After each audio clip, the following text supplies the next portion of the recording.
The phone screen glowed green in the dark cab. Alex Carter's coffee had gone cold an hour ago, but his hands were still shaking too hard to lift it. Play again? He'd already watched it 4 times. His wife, the woman he'd kissed goodbye 3 days ago, standing over their son's bed, the sound of duct tape tearing, Liam's small body going rigid. Her voice, soft as a lullaby. If you scream, it gets worse. The footage was grainy, night vision green, but clear enough. Outside, a semi roared past. CB radio crackled. Someone asking about weather ahead. Normal night for everyone else. Alex looked at the highway stretching west, toward California, toward the delivery he was supposed to make. Then he looked east. Home was 200 miles that direction. He turned the key. The engine roared to life, and Alex Carter chose his son over everything else. For the first time. And maybe the last time that would matter. 3:17 a.m. Interstate 70.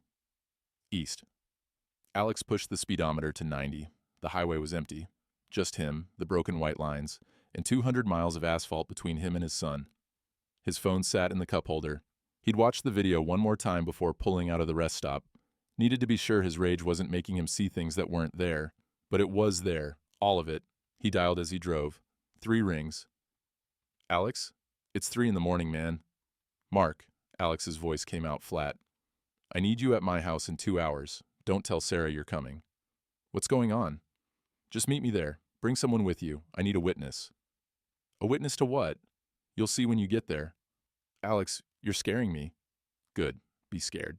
Just be there. He hung up. The truck's engine rumbled beneath him. He'd driven this rig for 12 years, knew every gear, every shudder, every sound it made at 70 versus 80 versus 90 miles per hour. Tonight it sounded like his heartbeat. Fast. Too fast. Not fast enough. 4:43 a.m. 47. Miles out. Dawn crept over the horizon, pale light turning the world from black to gray. Alex's eyes burned. He hadn't blinked in 20 miles. His mind kept replaying it. Not the video, the moments before, last week when he'd called home. Liam's voice, small. I'm fine, Dad. 2 weeks ago, Sarah's text. Liam's being difficult lately. Typical 7-year-old stubbornness. A month ago, his mother on the phone. He seems different on video chat. Quieter. And Alex had said, What? He's just growing up, Mom. Kids change. His hands tightened on the wheel. How many nights? How many times had he kissed Liam goodbye, climbed into this truck, and delivered his son into hell? The exit sign appeared. Oak Ridge, 15 miles. Almost home. 5:52 a.m. Driveway, Uncle Mark's Dodge Ram sat at the curb. Headlights off. Alex pulled up behind it, killed the engine. The sudden silence felt wrong. Mark stepped out, 43 years old, construction foreman, Sarah's younger brother. Good man, confused man, right now. Alex, what the hell is this about? Alex climbed down from the cab, phone already in hand. You need to see something. At 6 in the morning, I brought my buddy Carlos like you asked, but watch. Alex held out the phone. Mark squinted at the screen, then his face went slack. 10 seconds, 20, 30, the sound of tape ripping, Sarah's voice. You know what happens when you're bad? Mark's hand came up to his mouth. Oh, God. Oh, Jesus Christ, that's... Your sister. Yeah. When was this? Last night. Night before. Every night I'm gone, probably. Carlos, standing by Mark's truck, shifted uncomfortably. Man, I don't know what I'm looking at, but... Child abuse, Alex said, voice like gravel. You're looking at child abuse. And you're my witness that I didn't fake this, didn't edit it, didn't make it up. Mark's eyes filled. Alex, I swear I didn't know. I swear. I know you didn't. That's why you're here. Alex pocketed the phone. She in there? Mark looked at the house. Lights off. Peaceful suburban morning. Her car's here. Then let's go. 6:04 a.m. Kitchen. Alex used his key. The door opened without sound. He'd oiled those hinges himself 2 years ago. The house smelled like lavender. Sarah's lotion. Used to be a comfort smell. Now it turned his stomach. Kitchen light flicked on. Sarah stood at the counter in her bathrobe, coffee maker burbling. She turned, saw Alex, and her face lit up. Honey, you're home early. Then she saw Mark behind him. Saw Carlos. Saw Alex's expression. The smile died. What's going on? Alex didn't answer. He walked past her, headed for the stairs. Alex, what are you doing? It's 6 in the morning. You can't just... He took the stairs 2 at a time. Behind him, Mark's voice. Sarah, don't. Liam's door, second on the left. Race car sticker peeling at the corner. Alex opened it. The room was dark. Small lump in the bed, blankets pulled up. Buddy? Alex's voice cracked. Hey, it's Dad. The lump shifted. Small face emerged. 7 years old, dark hair, eyes too old for his age. Dad? Yeah, I'm home. Liam sat up slowly. There was a red mark on his cheek, faint but visible in the dawn light coming through the window. Alex knelt beside the bed. You okay? Liam's eyes darted to the doorway. Sarah stood there, Mark behind her, hand on her shoulder, restraining or comforting, hard to tell. Liam, baby, tell Daddy you're fine, Sarah said, voice honey-sweet. Liam looked at Alex, looked at Sarah, looked at the floor. I'm fine. The words hit Alex like a fist. Buddy, I need you to tell me the truth. Has Mom been hurting you? Sarah gasped. Alex, how dare you?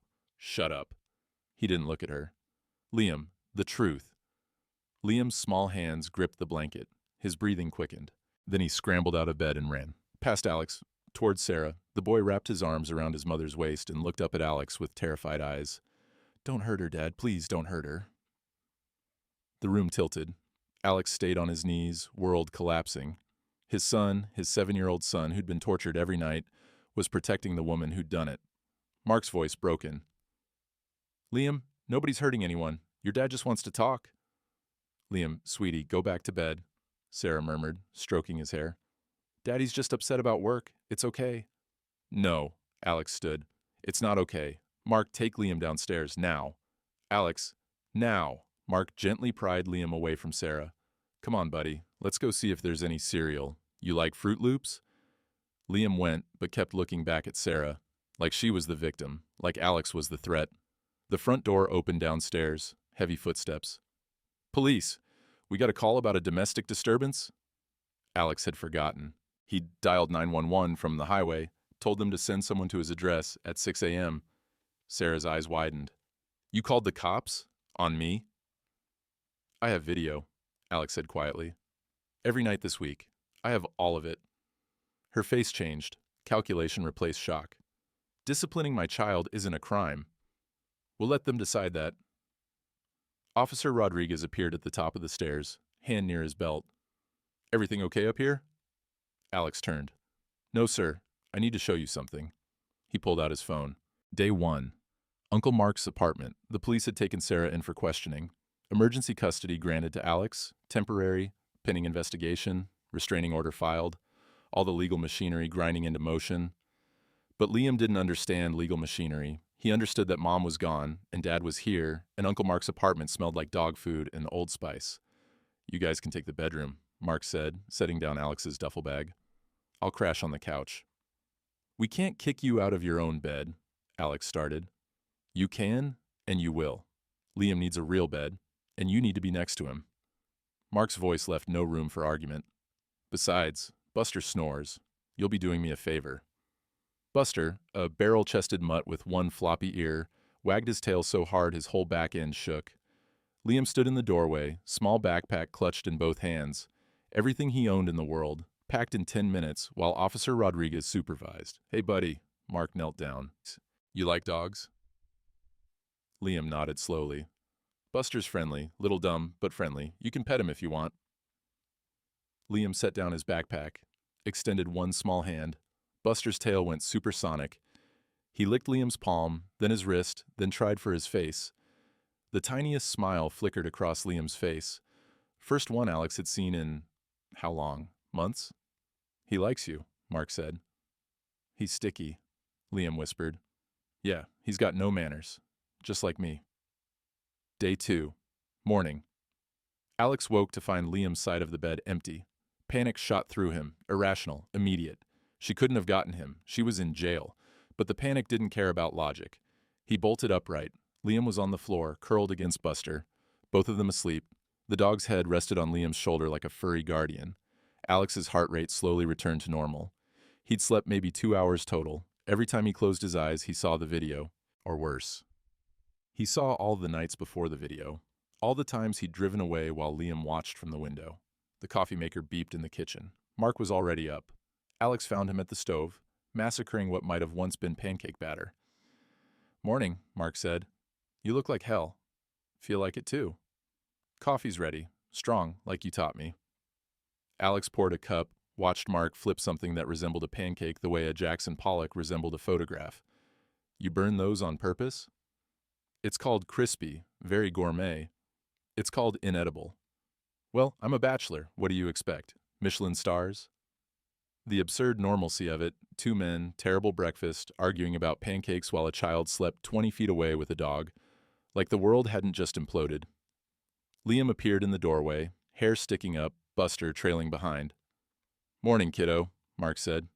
"Hungry?" Liam looked at the pancakes. "What are those?" "Pancakes." They're black." "They're crispy," Mark insisted. Alex caught Liam's eye. "They taste like socks." "Dad." "What? You were thinking it." The corner of Liam's mouth twitched. "You tell him?" "I'm not telling him. You tell him." "I'm not telling him either." Mark looked between them. "I'm right here, you know." "We know," Alex said. "That's why we're not telling you." Liam's almost smile grew a fraction wider. Small thing, tiny thing, but Alex would have traded every long-haul paycheck for that fraction of a smile. Day 2, evening, porch. Liam finally crashed around 7, 14 hours of sleep and counting. Dr. Chen, the court-appointed child psychologist, said that was normal. The body catching up after months of terror-fueled adrenaline. "Let him sleep," she'd said during the phone consult. "As much as he needs. Sleep is healing."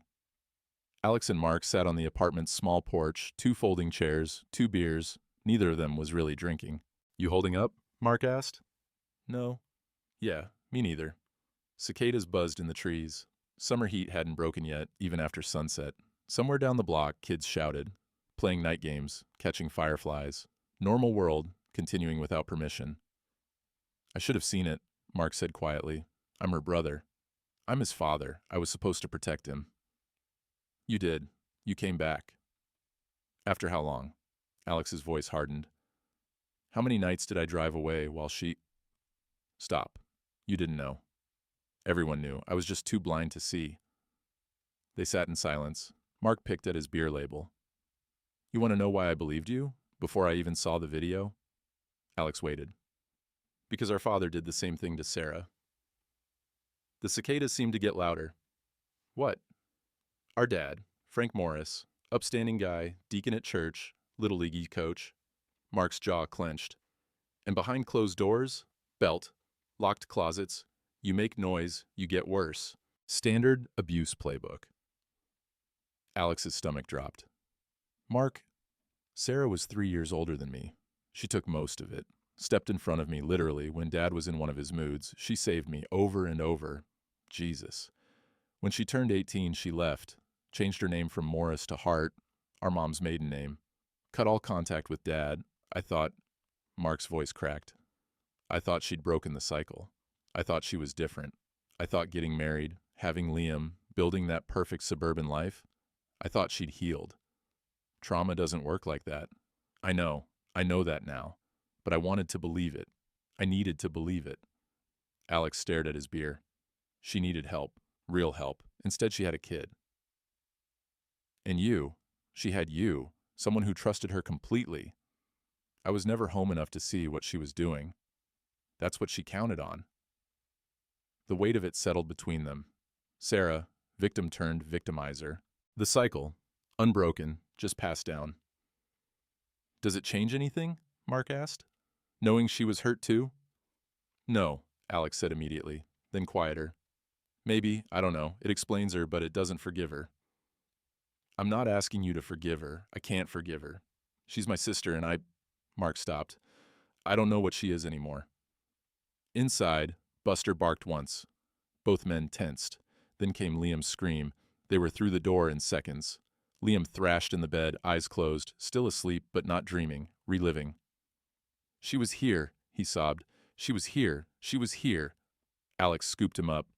"I'm here. Hey, buddy, I'm here. Wake up. Come on, wake up." Liam's eyes flew open, unfocused, panicked. "Dad?" "Right here. You're safe. You're at Uncle Mark's, remember?" Liam's small body shook. "She was the tape. I couldn't breathe." "Breathe with me." In. Alex inhaled slowly. Out. Exhaled. In. Out. Liam tried to match him. Failed. Tried again. His breath hitched and stuttered, but eventually steadied. Mark brought water. Liam drank, hands trembling. "She's not here," Alex said. "She can't come here. I promise." "Promise?" "Promise." Liam pressed his face against Alex's chest. "Don't leave." "I'm not leaving. I'm staying right here." "All night?" "All night. Every night." Mark caught Alex's eye over Liam's head, both thinking the same thing. Sarah was locked up, but her ghosts weren't. Buster jumped up on the bed, not aloud, but neither man had the heart to stop him.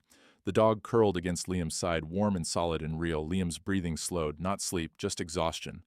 "Uncle Mark?" Liam's voice was tiny. "Yeah. Kiddo?" "Why did she do it?" Mark looked at Alex. No good answer existed. "I don't know, Liam. Sometimes people are broken in ways we can't fix." "But you said she saved you when you were little." "She did.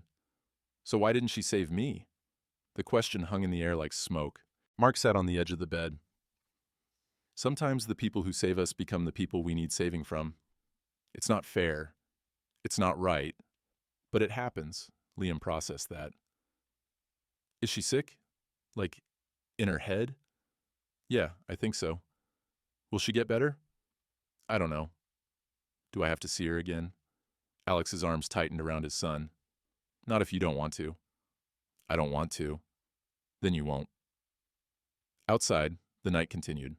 Cicadas, distant traffic, the hum of the world pretending everything was fine.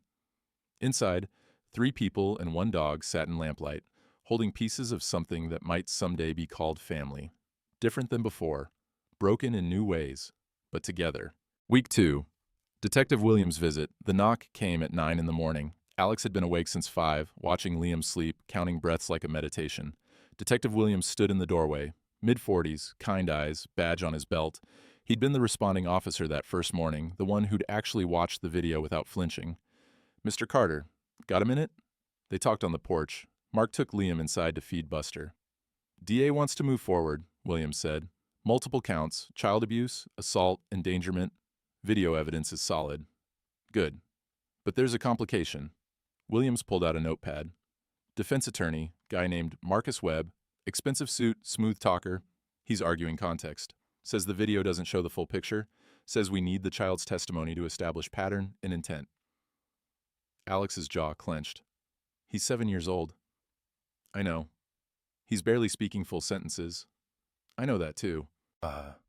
Williams looked genuinely pained. "But juries need to hear from the victim. Video shows what happened. Kid's voice shows the impact. Without that, she walks?" "No, but she might get probation, mandatory counseling, partial custody restored." The thought made Alex's blood run cold. "That can't happen." "Then we need him to testify, or at least give a statement to the child psychologist that we can use in court." Alex looked through the screen door. Liam sat cross-legged on the floor, letting Buster lick his face. First genuine smile Alex had seen since the rescue. "He doesn't have a voice right now, Detective. She took it." "Then we help him find it." Williams handed Alex a business card. "Dr. Emily Chen. She's the best child trauma specialist in the state. Court's ordering an evaluation anyway. Maybe she can help him remember he's allowed to speak." Week 2. First therapy session. Dr. Chen's office didn't look like an office. Soft lights, plush carpet, toys scattered strategically, building blocks, art supplies, a small tent in the corner. Liam stood in the doorway, refusing to enter. "That's okay," Dr. Chen said. She was maybe 40, calm voice, his patient eyes. "We can talk from there if you want." Liam didn't answer. Alex knelt beside him. "Buddy, this is Dr. Chen. She helps kids who've had scary things happen.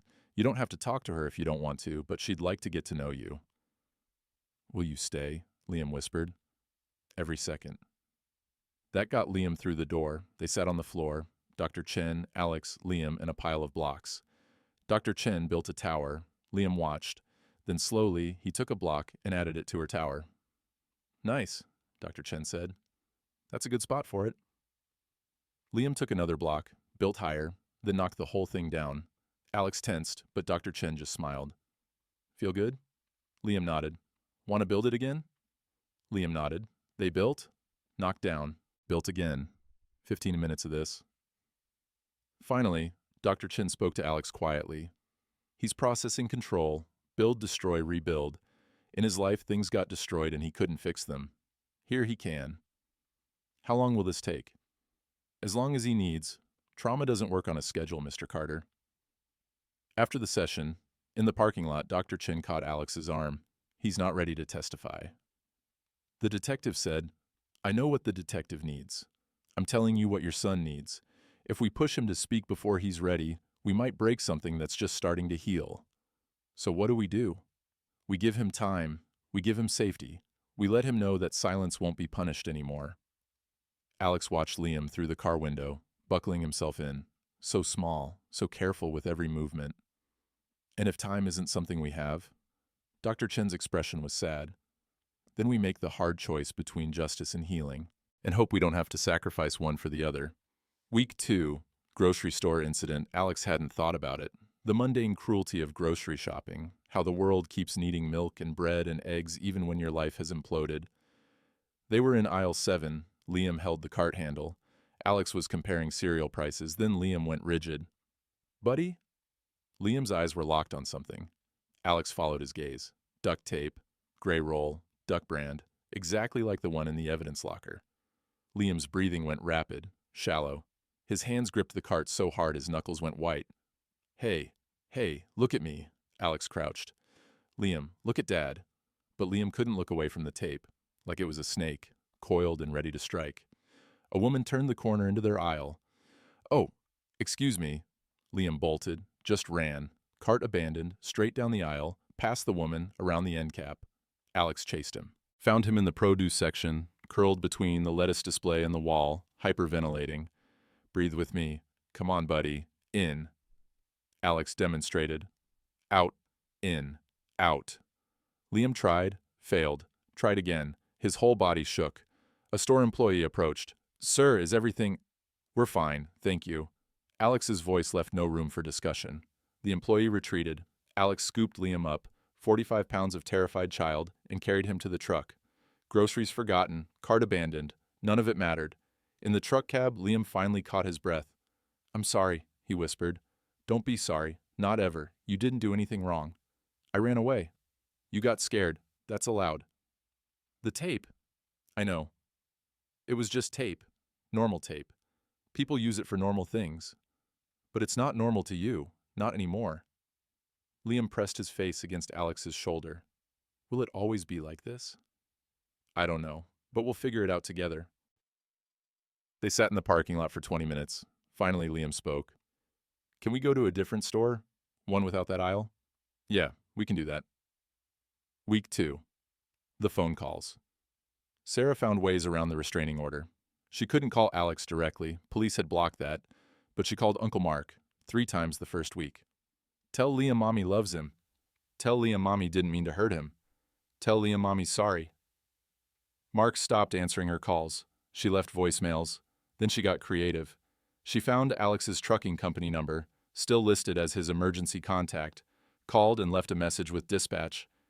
Tell Alex Carter that he's poisoning my son against me. Tell him I will fight for my boy. Tell him this isn't over. The dispatcher, confused, passed the message to Mark, now Alex's emergency contact. Mark deleted it before Alex could hear, but Alex found out anyway. Detective Williams called. She's violating the restraining order through third parties. We can add charges, but it takes time. Meanwhile, she's got a good lawyer who's arguing she has a First Amendment right to contact family members. She's harassing us. I know. Document everything, record any calls. We'll use it at trial. Trial's in 6 weeks. 6 weeks of this? Unless she slips up badly enough that we can revoke her bail. Right now she's being careful. Just annoying enough to make your life hell, not illegal enough to lock her back up.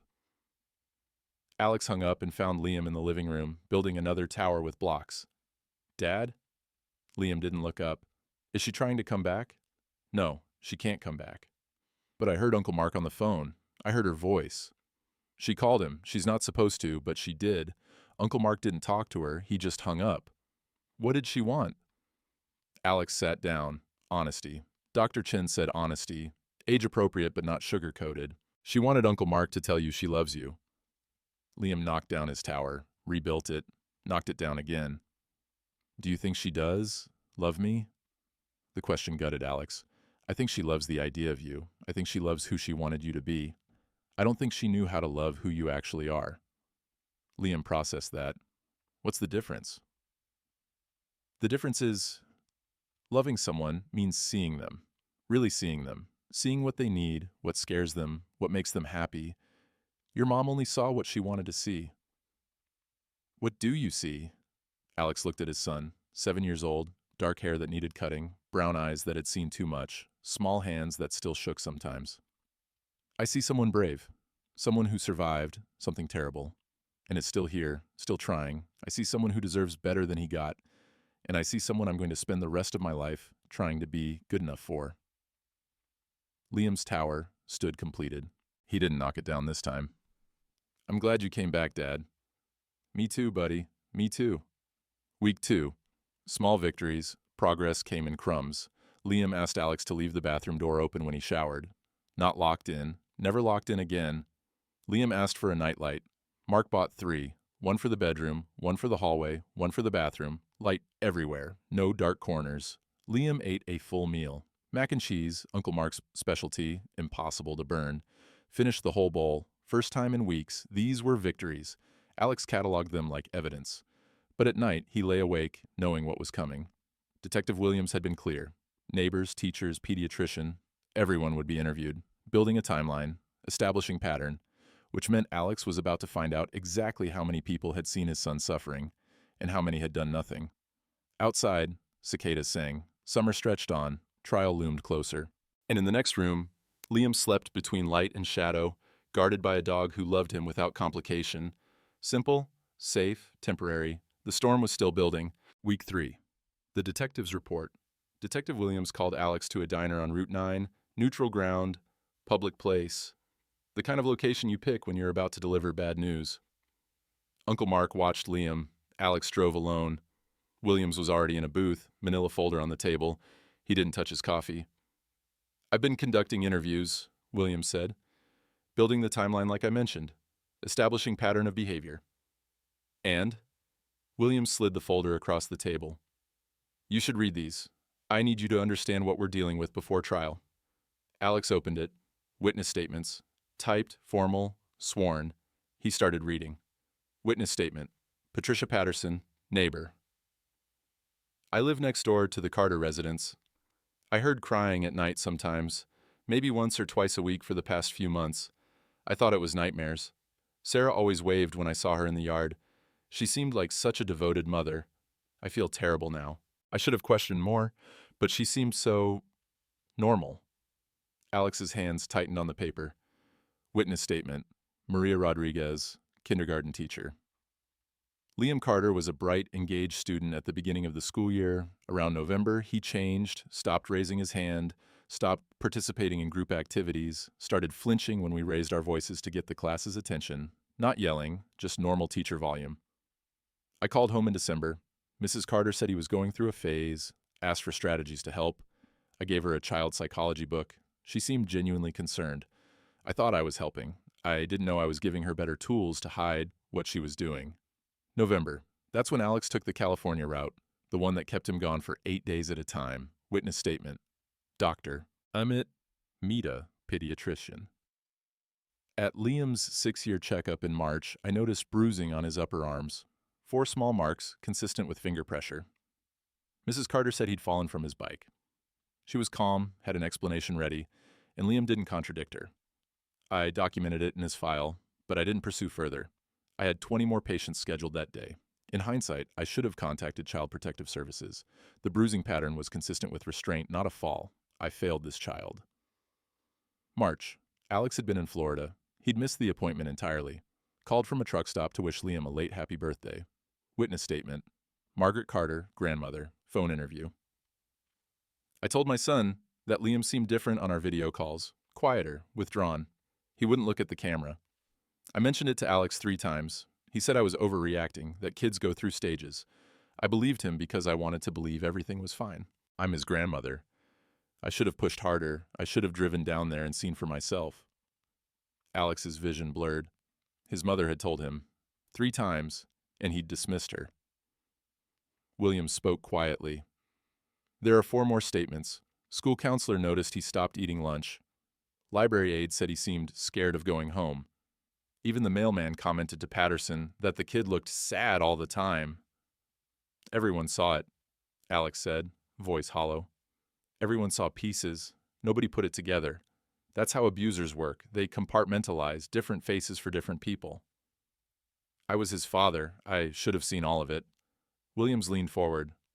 Mr. Carter, I need to be clear about something. This isn't on you. You didn't hurt your son. She did. I handed him to her every time I left.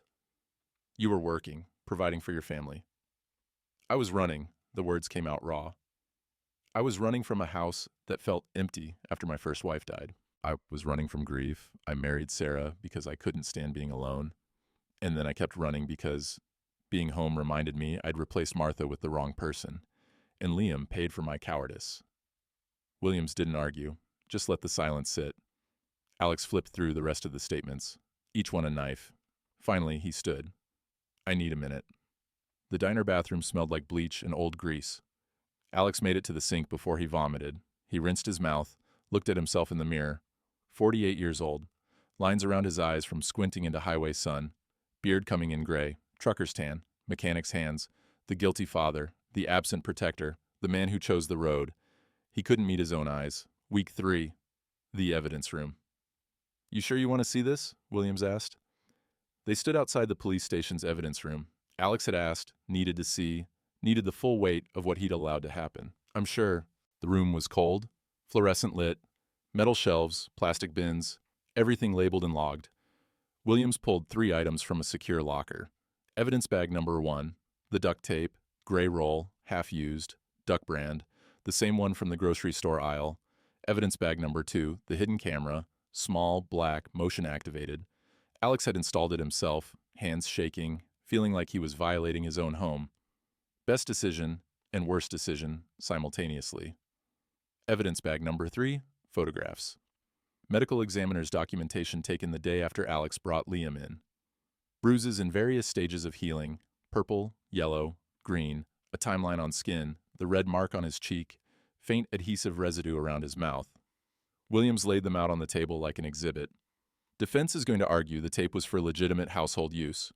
The bruises were from normal childhood roughhousing. The camera footage was edited or staged. They can't actually believe that. They don't have to believe it. They just have to create reasonable doubt. Alex stared at the photographs. His son's small body mapped with violence. How many nights? His voice cracked. Based on the footage you recovered. Williams checked his file. Camera was installed for 7 days. We recovered footage from 6 nights. She didn't do it on Thursday, probably because you called that evening and talked to Liam for 20 minutes. Based on Liam's statements to Dr. Chen and the physical evidence, we estimate at least 40 incidents. Possibly more, going back to November. November to June, 7 months. Alex did the math. He'd been on the road, on average, 22 days per month. If she did it every night, he was gone. Over 100 nights. Mr. Carter, you okay? Alex wasn't okay. Would never be okay again. Every time I kissed him goodbye, Alex said quietly. Every time I said, be good for Mom, and climbed into that truck, I was delivering him into hell. I was the getaway driver for his kidnapping. The truck wasn't transportation, it was the weapon she used to isolate him. Williams didn't respond. What could he say? The road was freedom for me, Alex continued. Open highway, no responsibilities, just me and the engine and the miles. But for Liam, every mile I drove away from home was another mile he was trapped with her. The road wasn't freedom, it was abandonment with a paycheck. You didn't know. I chose not to know. There's a difference. Week 3. The ride home. Uncle Mark picked Alex up from the station. One look at Alex's face told him everything. They drove in silence. Past the grocery store where Liam had panicked, past the elementary school where teachers had noticed and called home and been lied to, past Alex's old house. Mark slowed without being asked. The house looked abandoned. Sarah's car was gone. Impounded or sold, Alex didn't know. Windows dark, lawn already getting shaggy, and on the front lawn, impossible to miss. For sale, bright red letters, professional sign, Realtor's smiling face on it. Bank took it back, Mark said. Mortgage was in both your names, but with Sarah in jail and you moved out. Good, Alex said. Burn it down for all I care. Can't live in a crime scene, Mark agreed. Can't live with yourself either. They sat at the curb, staring at the house that had been a home, and then a torture chamber, and now was just real estate. You know what the worst part is? Alex said. I was happy on those long hauls. Relieved, even. No awkward dinners with a woman I didn't really love. No pretending our marriage was more than a mutual escape from loneliness. Just me and the road and the radio. I told myself I was doing it for Liam, providing, being a good father, but I was doing it for me. I was doing it because leaving was easier than staying. Alex, and while I was out there feeling free, he was in that house, in that room, with her in that goddamn tape. And he was 7 years old, and he couldn't tell anyone because she'd trained him to believe that silence was survival. Mark's hands tightened on the steering wheel. You came back when you knew. I came back too late. You came back. The for sale sign swayed in the breeze. Behind it, the house stood empty. Crime scene tape had been removed weeks ago, but the ghost of it remained. Some places you can't ever go back to. Some versions of yourself you can't ever forgive. Alex closed his eyes. Take me to Liam. Mark put the truck in gear. They left the house behind, but its weight came with them. Week 5. Pretrial preparation. ADA. Jennifer Campos met Alex at the courthouse 3 days before trial. She was 34, sharp suit, sharper eyes, third-generation prosecutor. She didn't lose often. They're going to come after you, she said without preamble. Your absence, your choices, the hidden camera, legally obtained, but they'll make it sound invasive. They'll paint you as the bad guy. I'm not the one on trial. In family court, everyone's on trial. She pulled out a legal pad. Marcus Webb is Sarah's attorney. He's expensive. Someone's bankrolling this, probably her parents, though they won't talk to us. Webb's strategy is simple. Make you look negligent, make Sarah look damaged but redeemable, make the jury question everything. The video is good evidence. But Webb will argue it lacks context. He'll say she was using old-fashioned discipline, learned from her own father's abuse.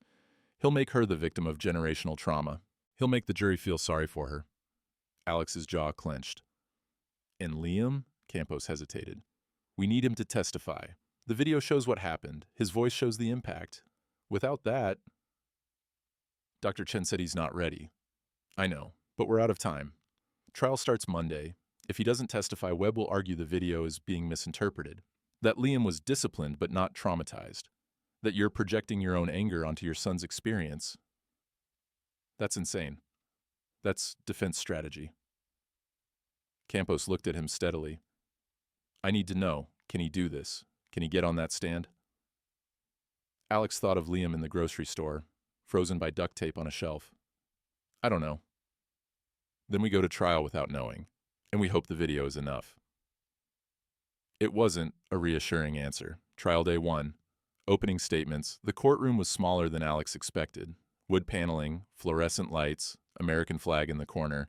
20 people in the gallery. Reporters, court watchers, Uncle Mark in the front row. Sarah sat at the defense table in a modest dress, hair pulled back, minimal makeup. She looked like a Sunday school teacher, calculated innocence. When she saw Alex enter, she dabbed at her eyes with a tissue. Webb's opening statement was a masterpiece of manipulation. Ladies and gentlemen, this is a tragedy, not a crime, a tragedy. Sarah Carter is a woman who suffered horrific abuse as a child. She watched her father discipline with a belt, lock children in closets, enforce silence through fear. She swore she'd never be like him, but trauma is insidious. It burrows into your bones, changes how you parent, how you love. Yes, Sarah disciplined her son. Yes, she used methods we might find harsh, but criminal? No. She was doing what she thought was right, using the only parenting model she knew. Meanwhile, her husband, the boy's father, was absent 22 days a month. Gone. Working, yes. Providing, yes. But not there, not seeing, not parenting. And now he wants to blame his wife for filling the void he created. This isn't justice. This is a father's guilt, looking for someone to punish besides himself. Alex felt every eye in the courtroom turn to him. Campos countered in her opening, showed the video, played 30 seconds, all the jury needed to see. The sound of tape ripping, Liam's small body going rigid, Sarah's voice.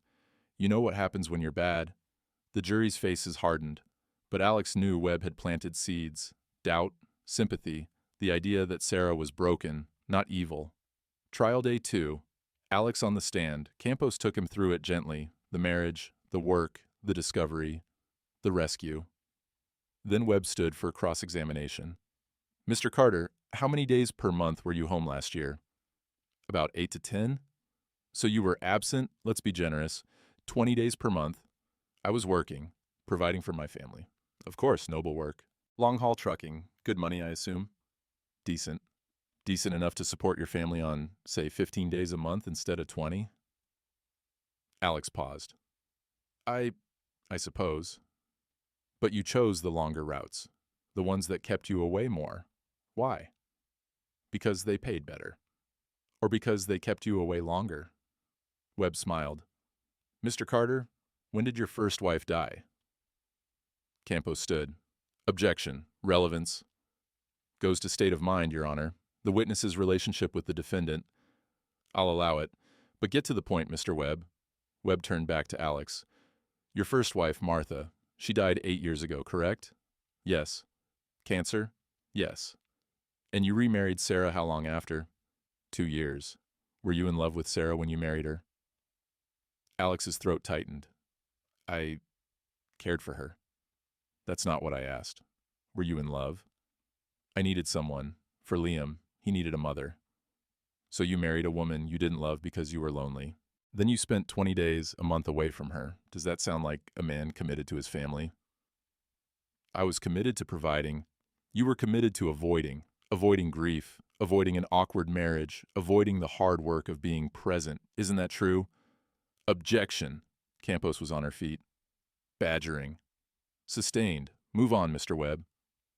But the damage was done. Alex could see it in the jury's faces. The question mark. Webb continued. Mr. Carter, did you ever ask Liam directly if he was okay? Of course. And what did he say? He said he was fine. And you believed him? Yes. Did you notice behavioral changes? The silence, the withdrawal? I thought he was growing up, getting quieter. Or you didn't notice at all because you weren't there. Alex's hands gripped the witness stand. I noticed. But you didn't investigate, didn't ask follow-up questions, didn't talk to his teachers or his doctor or his grandmother, all of whom expressed concerns. I should have. Yes, you should have. Mr. Carter, when you installed that hidden camera in your son's bedroom, did you have your wife's consent? No. Did you have a warrant? No, but yes or no, please. No. So you surveilled your wife without permission, violated her privacy in her own bedroom. It wasn't her bedroom, it was my son's. And now you're using that footage, obtained through illegal surveillance. Campos. Objection. The footage was ruled admissible. Judge. Sustained. Counsel, the admissibility has been established. Move on. Webb smiled. No further questions. Alex stepped down feeling like he'd been gutted. Uncle Mark's face in the gallery said it all. That was bad. Trial day 2. Afternoon session. Campos called Dr. Chen to the stand. She testified about Liam's trauma, his progress in therapy, his inability to testify without re-traumatization. Then Webb cross-examined. Dr. Chen, you've been treating Liam for approximately 4 weeks, correct? Yes. And in that time, has he explicitly said his mother abused him? Dr. Chen hesitated. He's demonstrated trauma responses consistent with, yes or no, doctor. Has he explicitly said my mother abused me? No, but children often. Thank you. No further questions. Campos redirect. Dr. Chen, is it common for children to be unable to verbalize abuse? Extremely common, especially when the abuser has conditioned them to believe that speaking equals punishment. In your professional opinion, was Liam Carter abused? Without question. But the seed was planted. Liam hadn't said it himself. Trial day 3. The decision morning recess. Campos pulled Alex aside in the hallway. We need Liam. Webb's dismantling everything. The video is strong, but without the victim's voice, juries get confused. They start thinking maybe it wasn't that bad. We need him to testify. Chen said, I know what she said. But we're losing, Alex. Do you understand that? We're actually losing. Alex's world tilted. The video shows discipline. That's what Webb's calling it.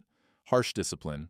Learned behavior from her own trauma. The jury's sympathetic to her. They see a broken woman who made mistakes, not a monster. If we don't get Liam up there to say, she hurt me, I was scared, I want to stay with my dad, then Sarah might get probation, might get partial custody restored. The thought made Alex's stomach drop. I'll talk to him. Trial day 3. Lunch break. Courthouse family room. Liam sat with Mrs. Brennan, the child advocate, coloring. He looked up when Alex entered. Hey, buddy. Hi, Dad. Is it over? Not yet. Alex sat beside him. Liam, I need to ask you something. And you can say no, okay? Liam nodded slowly. The lawyer, Ms. Campos, she thinks it would help if you talk to the judge. Just for a few minutes. Tell him what happened. Liam's crayon stopped moving. Would I have to see her? She'd be in the room, but you'd be talking to the judge, not to her. Would she talk to me? Alex hesitated. Her lawyer might ask you questions, but I'd be right there, and Ms. Campos would make sure you're okay. Liam put down the crayon. His hands started to shake. Buddy, I can't. His voice was tiny. Dad, I can't. It's okay. If I say it out loud, it makes it real. If I say it, then it really happened. And if it really happened, then... He stopped. Tears filled his eyes. Then she really didn't love me. And I don't want that to be true. Alex's heart shattered. He pulled Liam into his lap. Listen to me. What she did, that wasn't love. That was never love. Love doesn't hurt like that. But she said she loved me every time. She said, I'm doing this because I love you. She was lying to you and to herself. What if I'm bad like she said? What if I deserved it? You didn't. Buddy, you didn't deserve any of it. You're 7 years old. 7. No 7-year-old deserves to be hurt by the person who's supposed to protect them. Liam cried. Not scared crying, grief crying, the kind that comes from losing something you can never get back. I don't want to talk to the judge, he whispered. I'm sorry. I know you need me to, but I can't. Alex held him tighter. Then you don't have to. I'll figure something else out. But what if she comes back? What if she gets me again? She won't. I promise. You can't promise that. The lawyer said people lie in court all the time. Out of the mouths of children. I won't let her take you, no matter what the judge says, even if I have to take you somewhere far away, somewhere she can't find us. You understand? Liam nodded against his chest. Mrs. Brennan appeared in the doorway, gentle voice. They're asking for you, Mr. Carter. Alex stood, Liam still in his arms. Tell them we're not testifying. Tell them to do their best with what they have. He carried his son out of the courthouse, past reporters, past Uncle Mark's concerned face, past everything. That night, Uncle Mark's apartment. Liam fell asleep early, exhausted from crying.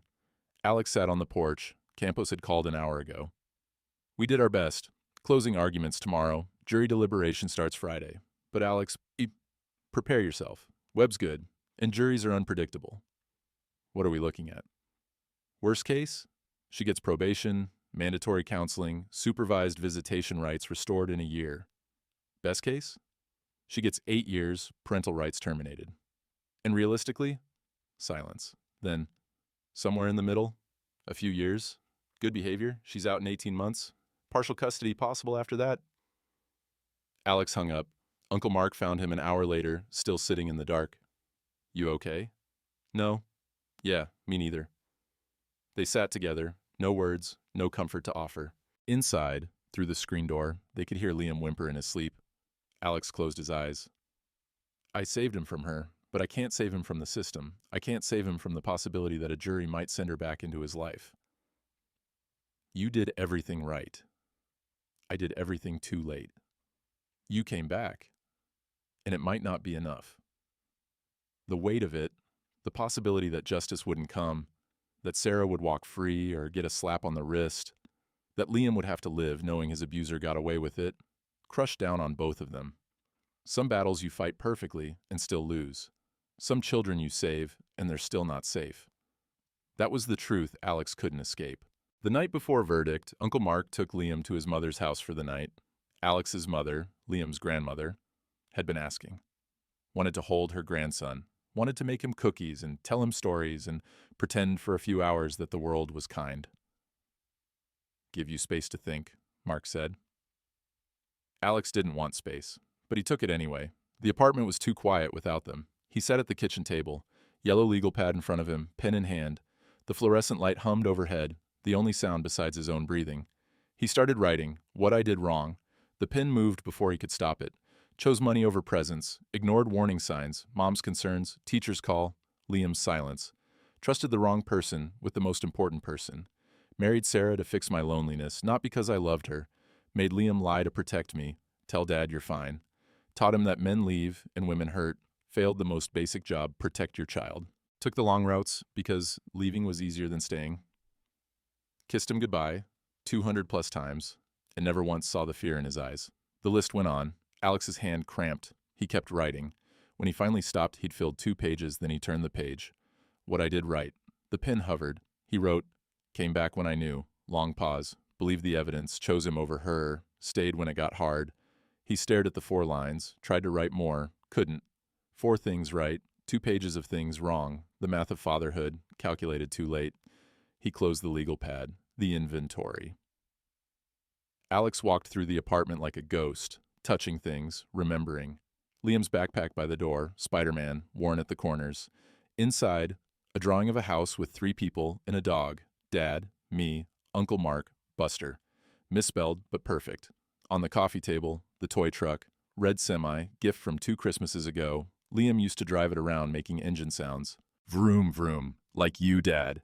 Alex picked it up, turned it over in his hands. The paint was chipped, 1 wheel loose. When had Liam stopped playing with it? When had the truck, symbol of Dad's job, Dad's freedom, become the symbol of abandonment? Alex couldn't remember. That was the worst part. He couldn't remember when his son stopped being a child. The call he didn't make. His phone sat on the table. Mom's contact. Margaret Carter. Cell. She'd been right. 3 times she'd said something was wrong. 3 times he'd dismissed her. He's fine, Mom. Sarah's great with him. You're worrying over nothing. The urge to call her now, to say, I'm sorry, you were right, I should have listened, burned in his throat. But shame was heavier than the urge. He set the phone down. Some apologies were too big for words. The mirror bathroom. Fluorescent light too bright. Alex looked at himself. 48 years old. Lines deeper than they'd been a month ago. Gray in his beard, coming in faster. Eyes tired. Permanently tired now, the kind that sleep couldn't fix. His father had looked like this at 50. Worked himself to death in a factory. 3 jobs. Tried to provide for a family by never being home for them. I became you, Dad, Alex said to the reflection. Worked so hard I missed everything. His father had died of a heart attack at 53. Dropped dead on the factory floor between shifts. Alex had been 25. At the funeral, people said he was a good man, worked hard, provided for his family. Nobody said he was present, he knew his kids, he was there. The obituary had been full of jobs and accomplishments. Empty of moments. Alex splashed water on his face. Tried to see the man Liam needed him to be. Saw only the man Liam got. The sacred silence. He turned off the lights, sat in the living room in complete darkness. No TV, no music, no distraction, just breathing. The apartment settled, floorboards creaked, refrigerator hummed. Outside, distant traffic, a dog barking 3 houses over. Normal sounds of a world that kept turning. 2 a.m. Alex's heartbeat slowed. In the silence, thoughts came unbidden. You can't undo it. True, but you can stay for what comes next. Also true. The voice in his head wasn't his own, wasn't anyone's, just a thought floating. The jury might let her go, might give her probation, might give her partial custody. And if they do? Alex didn't have an answer, not a legal one.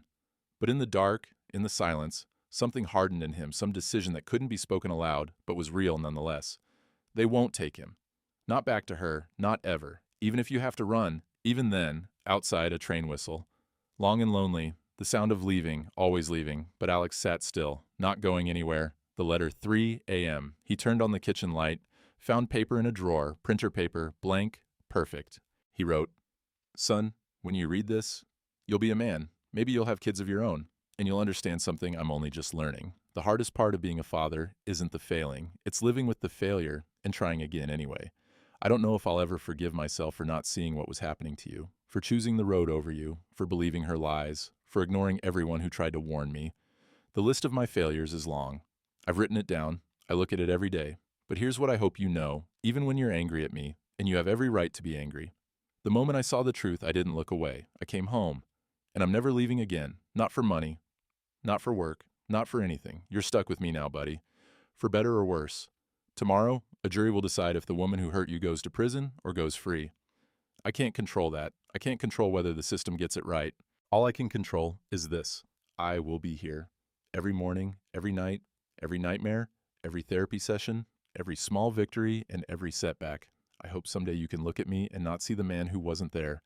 I hope you see the man who stayed. I hope I'm enough. I hope I can be the father you deserve from the beginning. Love, Dad. He folded the letter, put it in his wallet. Would never send it. Might never show it to Liam. But writing it mattered. Dawn, first light through the window. Alex hadn't slept. Didn't try to. His phone buzzed. Uncle Mark, picking you up at 9, verdict today. Alex typed back, I'm ready. He wasn't, but that didn't matter. He showered, shaved, put on the suit Mark had lent him. Dark blue, slightly too big in the shoulders, armor for battle, looked at himself in the mirror one last time. The road stretched outside the window, empty at dawn. He'd driven those roads for 12 years, knew every mile between here and California. But today, he didn't look at the road with longing. He looked at it and thought, I'm done running. The preparation. Alex made coffee, sat at the table, drank it slowly. The apartment felt different in daylight, less oppressive. Just a space where 2 broken people and 1 hurt child were learning to exist together. On the fridge, Liam's drawing from therapy, a house, 3 people, a dog. Mark had hung it with a magnet 2 weeks ago. Kid's got talent, he'd said. Alex studied it now. The 3 figures. Himself, Uncle Mark, Liam, no Sarah. She'd been erased, removed from the family portrait by a 7-year-old's crayon. In the drawing, everyone was smiling. Outside, Mark's truck pulling up, horn honking twice. Alex stood, left the empty apartment, closed the door on silence. The verdict was waiting. Courthouse morning, 9:47 a.m. The hallway was crowded. Lawyers in suits, families waiting for other cases, court officers moving people along. Alex sat on a bench outside courtroom 3, Uncle Mark beside him. They'd been there since 9. Verdict could come any time. Jury had been deliberating since yesterday afternoon. Waiting was its own form of torture. You eat anything? Mark asked. No. You should eat. Can't. Mark nodded. He hadn't eaten either. Down the hall, Ada Campos emerged from a conference room, phone to her ear. She saw Alex, held up one finger. Wait. Alex waited. Liam was in the family waiting area with Mrs. Brennan, the child advocate. Standard procedure. Keep kids away from the tension. They'd bring him in if the verdict came back. When the verdict came back. Campos finished her call, walked over. Jury sent a note. They're asking to review the video evidence again. Is that good or bad? It means they're taking it seriously. Beyond that? She shrugged. Could go either way. The waiting room. 10:15 a.m.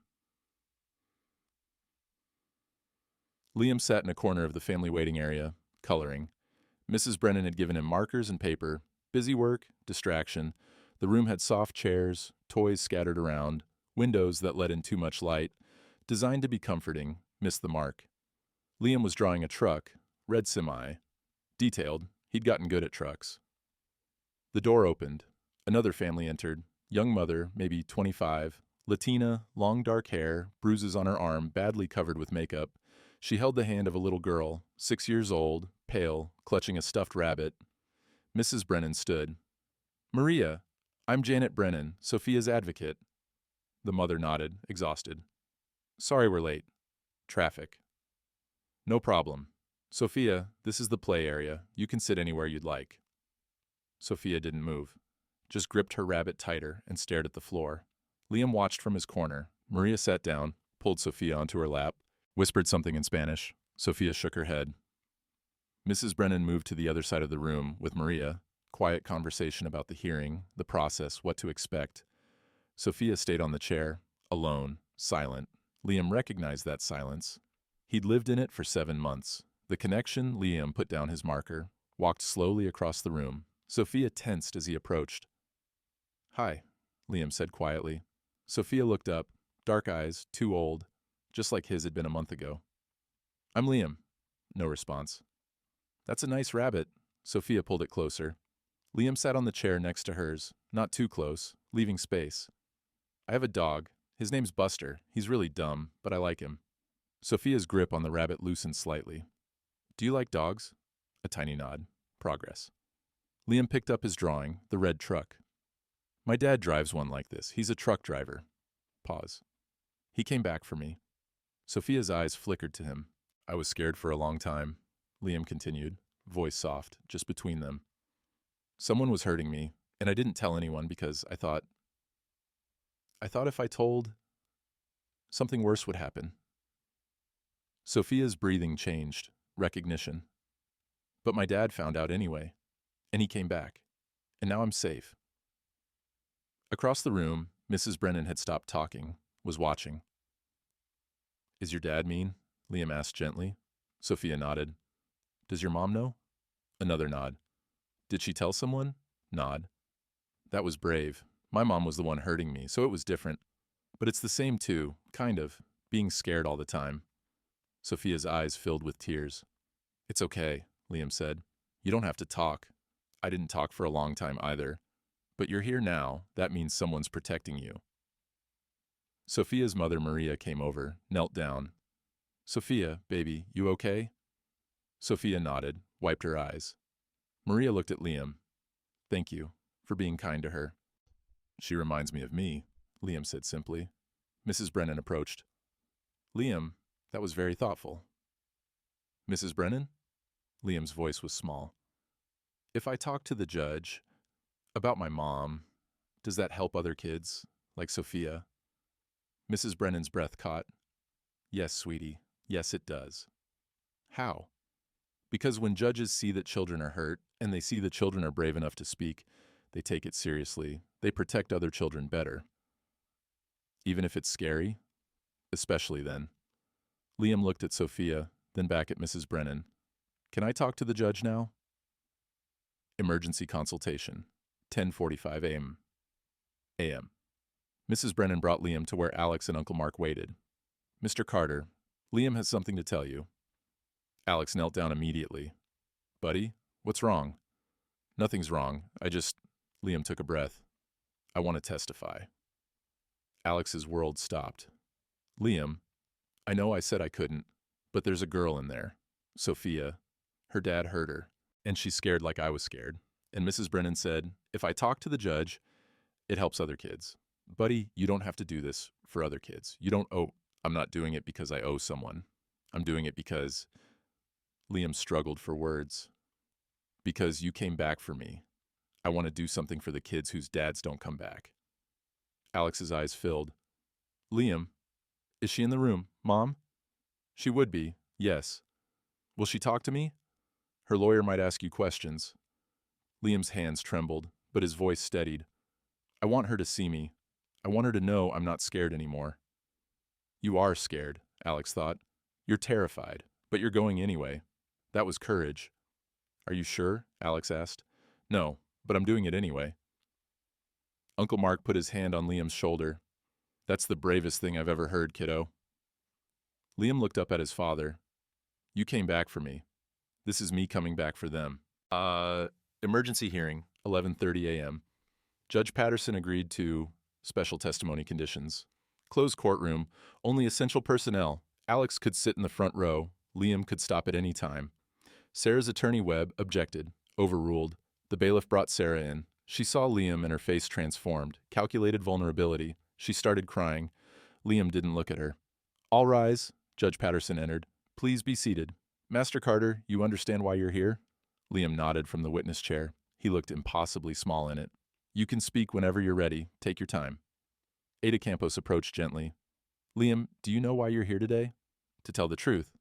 Can you tell us what happened when your dad was away for work? Liam's hands gripped the armrests. She hurt me. Who hurt you? Liam looked at Sarah for the first time. She was crying, shaking her head. My mom. Sarah gasped. Webb whispered something to her. How did she hurt you, Liam? She put tape on my mouth so I couldn't scream. Then she hit me. And she said it was because I was bad. She said if I told anyone, worse things would happen. Did you believe her? Yes. Do you believe her now? Liam looked at Alex in the front row. No, Because my dad came back. And he believed me. Even though I didn't say anything, he believed me anyway. Campos, are you scared right now? Yes? Then why are you here? Liam's voice was quiet but clear. Because there's other kids, like Sophia, who are scared. And if I don't talk, maybe nobody believes them either. The courtroom was silent. Liam, did your mother ever say she loved you? Yes, every time. She said, I'm doing this because I love you. And did you believe that? I wanted to, but love doesn't hurt. Dr. Chin told me that. Love doesn't hurt like that. Campos nodded. Thank you, Liam. You're very brave. Cross-examination Webb stood. Sarah whispered urgently to him. He shook his head. Your Honor, no questions for this witness. Surprise rippled through the courtroom. Webb knew. Any question he asked would make things worse. The child was too sympathetic, too credible, too obviously traumatized. Silence was his only play. Liam, you may step down, the judge said gently. Liam walked to Alex. Alex scooped him up, too old to be carried, but neither of them cared. I'm so proud of you, Alex whispered. Is it over? Almost. The verdict, 2:45 p.m. Jury returned after lunch, 15 minutes of deliberation after Liam's testimony. Has the jury reached a verdict? We have, Your Honor. On the count of child abuse in the first degree, how do you find? Guilty. Sarah collapsed at the defense table. On the count of assault of a minor, guilty. On all counts of child endangerment, guilty. Sarah was crying, real crying this time, not performed. The mask had shattered completely. She turned to Alex in the gallery. Her mouth formed words. You did this. Alex stared back. Thought, no, you did this. I just made sure everyone saw. Hallway after Liam sat between Alex and Uncle Mark on the courthouse bench, exhausted, shaking slightly, but present. Sophia's mother, Maria, approached with Sophia. Liam, can I talk to you? Liam looked up. Maria knelt. What you did in there, what you said about helping other kids. Tears ran down her face. My daughter's case is next month. Hearing you be so brave, I think it's going to help her be brave too. Sophia stepped forward, held out her stuffed rabbit. For you, she whispered. First words Liam had heard her say. Liam took the rabbit gently. Thank you. You're a hero, Sophia said. Liam looked at Alex. Am I? Alex's voice broke. Yeah, buddy, you are. Outside the courthouse sunlight, fresh air, the weight lifting just slightly. Uncle Mark, ice cream? Liam, can we? Alex, we can do whatever you want. They walked to Mark's truck. Normal day, normal people, doing normal things. Behind them, the courthouse stood. Justice delivered, imperfect but real. Ahead of them, ice cream, then home, then tomorrow, then the next day, one day at a time, together. 2 weeks later, sentencing hearing, Judge Patterson looked down at Sarah from the bench. She stood between her attorneys, hands clasped, mascara streaked. Mrs. Carter, you have been found guilty on all counts. Before I pass sentence, do you wish to make a statement? Sarah's voice was small. I'm sorry. I'm so sorry. I never meant to hurt him. I was just trying to be a good mother. My father. Your father's abuse of you, while tragic, does not excuse your abuse of your son. Judge Patterson's voice was steel. You had resources. You had options. You chose violence. You chose to terrorize a child. Sarah's lawyer whispered something. She nodded. The judge continued. The court has reviewed the evidence, heard testimony, and consulted with mental health professionals. The harm you inflicted on your son was systematic, prolonged, and calculated. You trained him to believe that silence equaled survival. You gaslit him, isolated him, and violated the most sacred trust a parent holds. Alex sat in the gallery, Liam beside him. Liam's hand gripped Alex's tightly. On all counts, I sentence you to 8 years in state prison. Parental rights are hereby terminated. You will have no contact with the minor child, no visitation, no communication of any kind. Upon release, you will register as a child abuse offender. This court is adjourned. The gavel fell. Sarah turned, searched the gallery for Liam. Their eyes met across the courtroom. She mouthed, I love you. Liam looked away. Guards led her out. She didn't resist, just walked, shoulders slumped. The perfect facade finally collapsed. In the hallway, ADA Campos found them. 8 years. With good behavior, she'll serve 6. But the terminated parental rights are permanent. She can't appeal that. 6 years, Alex said quietly. He'll be 13 when she gets out. And legally, she'll be a stranger to him. She can't contact him, can't show up at his school, can't write letters. It's over, Mr. Carter. But Alex knew better. Trauma didn't have a release date. The evidence room. Final visit. Detective Williams had called a week after sentencing. Thought you'd want to know? Evidence is being archived, transferred to permanent storage. Alex went alone. The evidence room was the same as before. Cold, fluorescent, metal shelves. Williams pulled the 3 bags, the duct tape, the hidden camera, the photographs. These go to the state archive facility, sealed, only accessible with court order. Essentially, they're locked away forever. Alex stared at the tape through the plastic. Gray roll, duck brand, half used. Its journey was complete. First, weapon of silence, tool of torture. Second, evidence of truth, instrument of justice. Third, archived relic, power neutralized. You want to see it destroyed? Williams asked. Some victims request that. No, Alex's voice was firm. Archive it, lock it away, but don't destroy it. Because if he ever needs proof, if he ever doubts what happened, it exists. The truth exists. Williams nodded, sealed the evidence box. It's done then. Outside, Alex took his first full breath in weeks. The tape couldn't hurt Liam anymore. New beginnings, week 4. Alex sat in his dispatcher's office. 12 years of long-haul routes, 12 years of highway miles and TE radio chatter in diners at 3 a.m. I'm done, Jim. Jim Kowalski, 62, grizzled, had hired Alex fresh out of the Army. You're my best driver, Carter. I need to be someone's best father instead. Jim studied him. The kid? Yeah, the kid. Heard about the trial? Hell of a thing. Jim pulled out paperwork. Local routes available, home every night, pays 40% less. I'll take it. You sure? That's a big cut. I'm sure. They shook hands. 12-year career, ended in 5 minutes. Worth it. House hunting, week 5. The rental was small. 2 bedrooms, 1 bathroom, fenced yard, nothing special. East side of town, near Liam's school. Alex and Liam walked through it with the landlord. Which room you want, buddy? Liam went to the smaller bedroom. Window faced a big oak tree. This one. Why that one? I can see outside, all the time, the leaves and birds and everything. Translation. I need to see escape routes. I need to know I'm not trapped. Good choice, Alex said, the landlord. When can you move in? Today. First night, new house. They didn't have much. 2 suitcases, Liam's backpack, the toy truck, sleeping bags on the floor until furniture arrived tomorrow.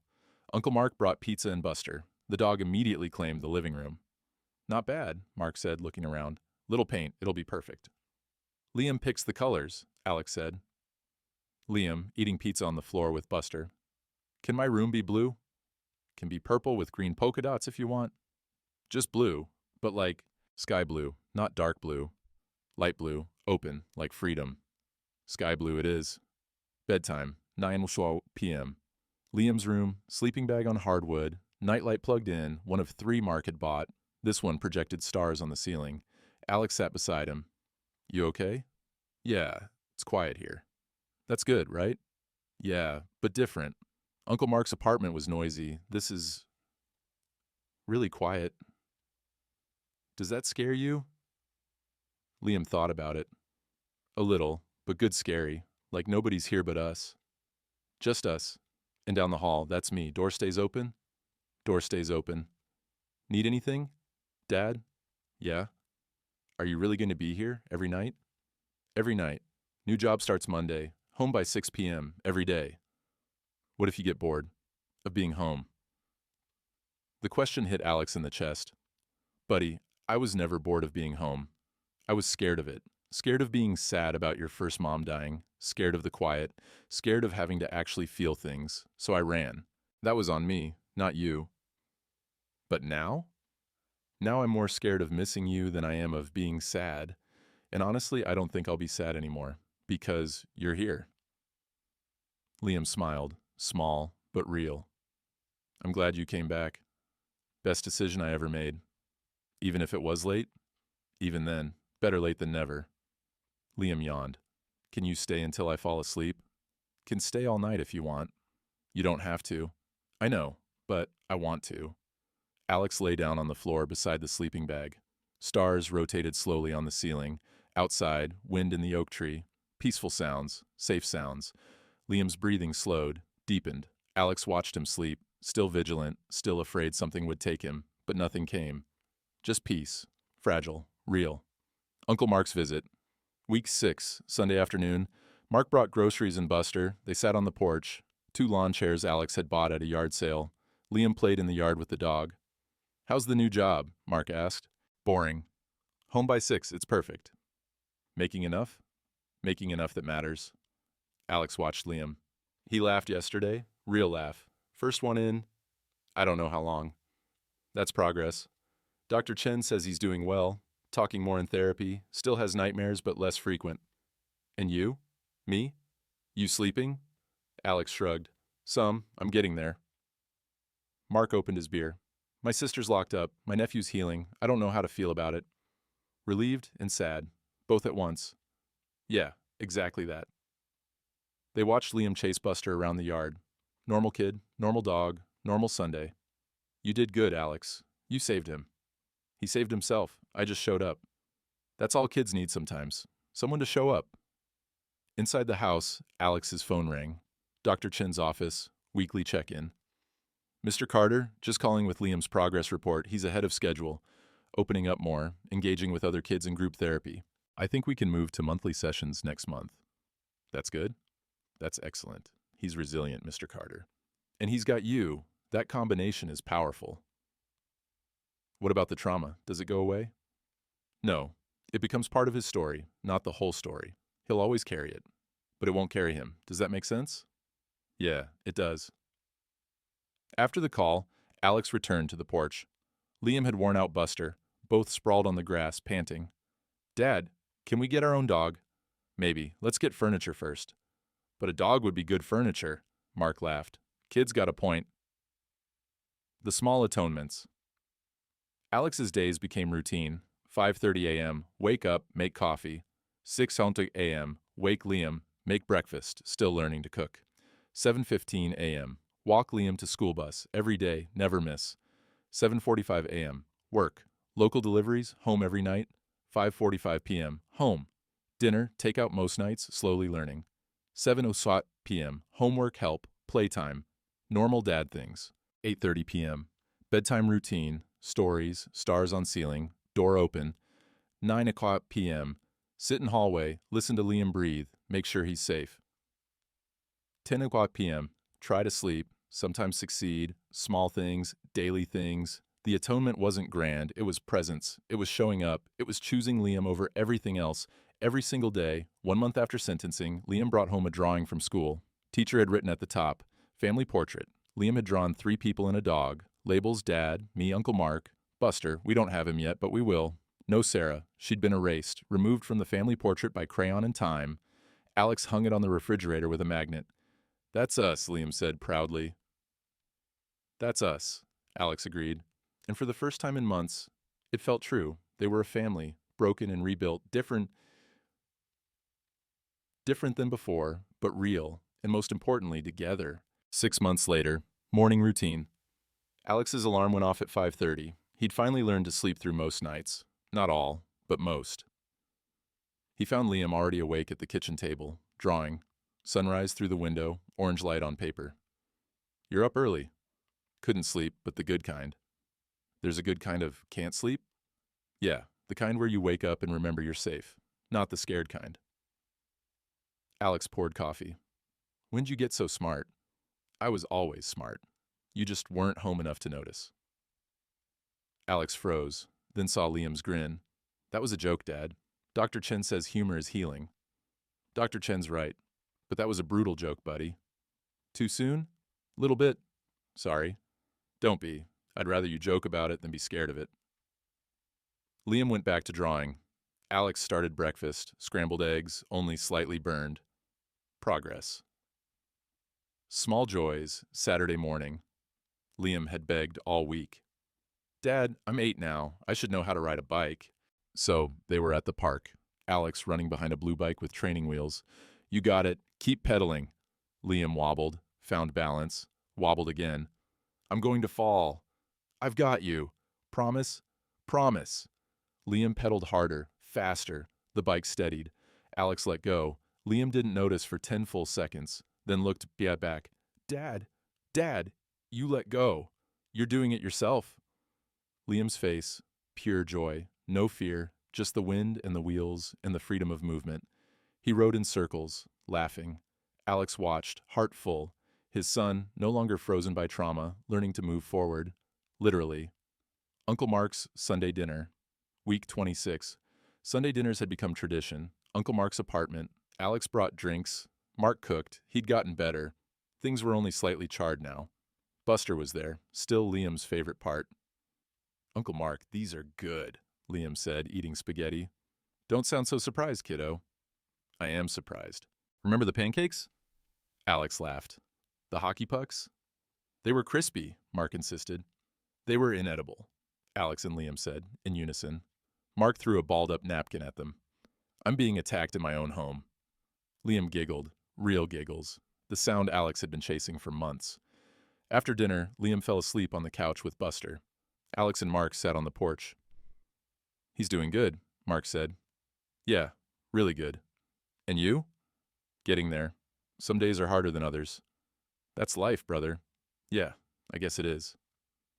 They sat in comfortable silence. Family, redefined.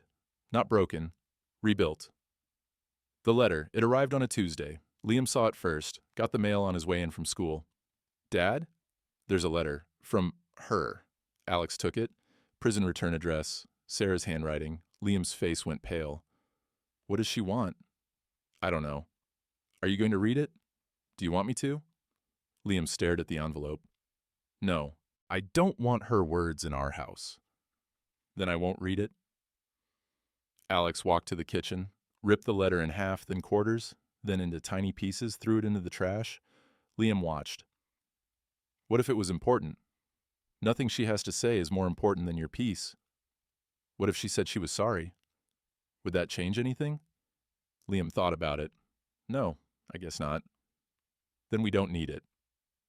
Later that night, Alex took the trash out, the shredded letter mixed with coffee grounds and eggshells. Closed that chapter, literally. Therapy milestone, month 7, Dr. Chen's office, progress review. We're moving to monthly sessions, she announced. Alex, is that good? That's excellent. Liam's sleeping better, engaging more at school, making friends. His trauma responses are decreasing. He's processing healthily. So he's fixed? Dr. Chen smiled gently. He was never broken, Mr. Carter. He was hurt.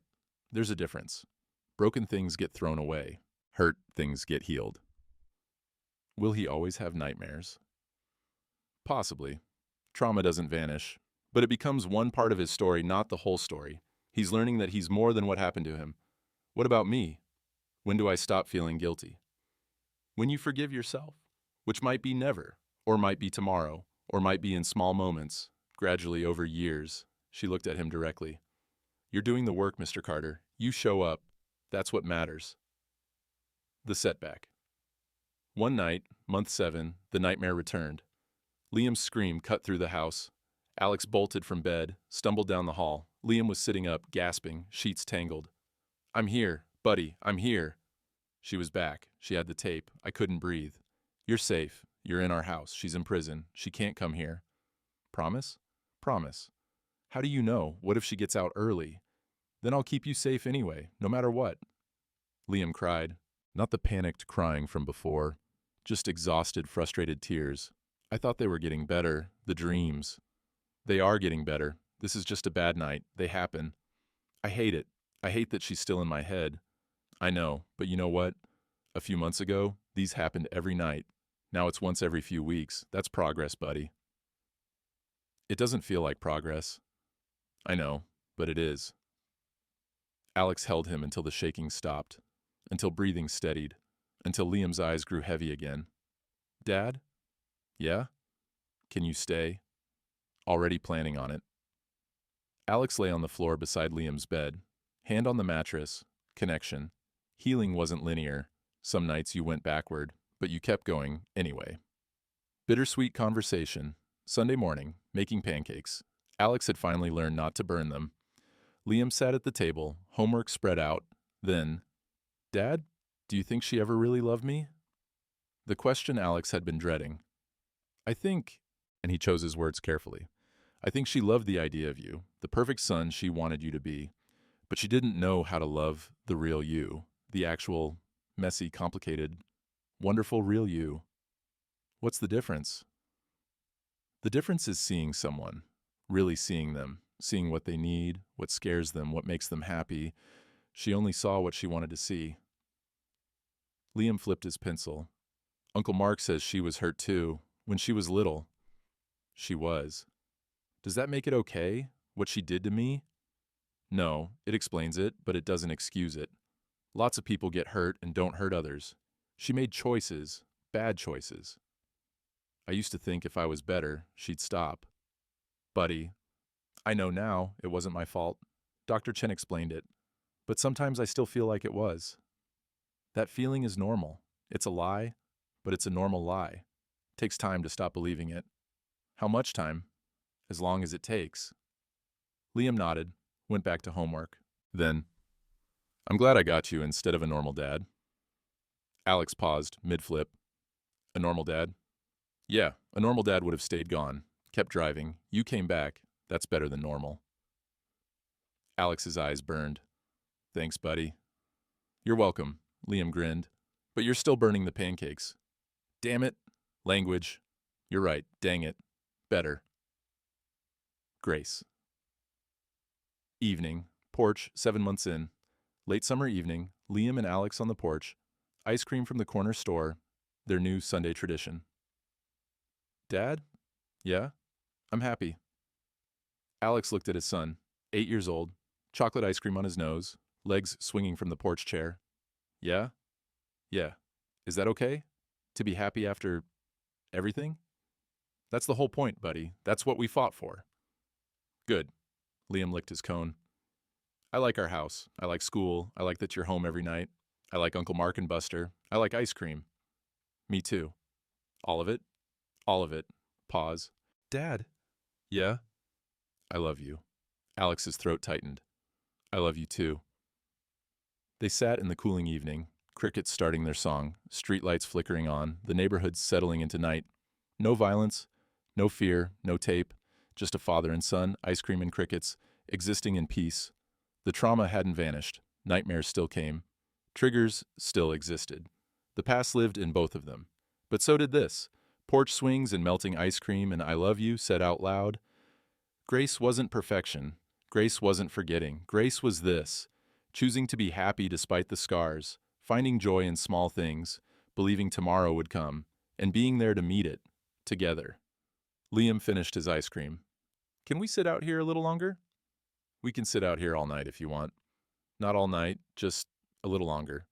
Okay, buddy. A little longer. And they did. 1 year later. Spring. The backyard was small, but it was theirs. Alex and Liam knelt in dirt, planting tomato seeds. Sun warm on their backs, earth dark and rich under their fingers. Will they grow? Liam asked. If we take care of them. What if we forget?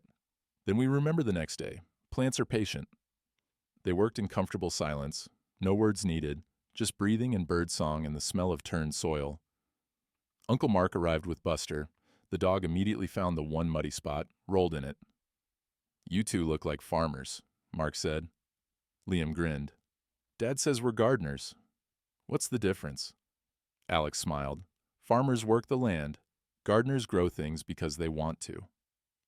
Mark settled on the porch step, watched them, the three of them, family, chosen and kept. Dad, can we plant flowers too? Liam pointed to empty space by the fence. What kind? Sunflowers, the really tall ones. So when summer comes, we can see them from the kitchen window? Sounds perfect. They planted sunflower seeds, then marigolds, then lavender. Liam's choice, reclaiming the smell from old memories. Liam stood, surveyed their work. It looks good. It'll look better when it grows. How long? Few months. We have to be patient. I can be patient now.